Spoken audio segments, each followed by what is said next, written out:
کراچی صدر میں پٹاخوں کے گودام میں زوردار دھماکہ، 2 افراد جاں بحق، 34 زخمی ہو گئے۔ تفصیلات کے مطابق کراچی کے علاقے صدر میں ایم اے جناح روڈ پر پٹاخوں کے گودام میں زوردار دھماکے کے بعد آگ لگ گئی، جس کے نتیجے میں 2 افراد جاں بحق اور 34 افراد زخمی ہو گئے۔ رپورٹ کے مطابق ایم اے جناح روڈ کے قریب پٹاخوں کے گودام میں آتشگی سے ایک رکشہ بھی متاثر ہوا، دھوئیں کے بادل دور تک پھیل گئے۔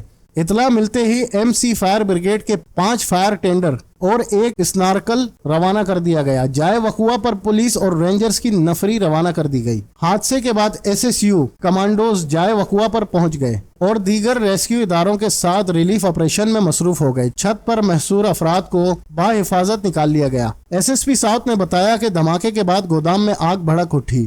پٹاخوں کے گودام میں پہلے زوردار دھماکہ ہوا۔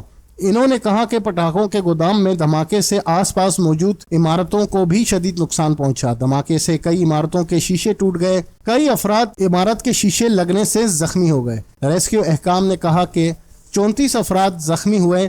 زخمی ہونے والے 20 افراد کو جناح اور سول اسپتال منتقل کر دیا گیا ہے۔ پٹاخوں کے گودام کا مالک بھی زخمیوں میں شامل ہے۔ دھماکے میں 34 افراد زخمی ہوئے، جبکہ تشویشناک حالت میں لائے گئے 2 زخمی دم توڑ گئے ہیں۔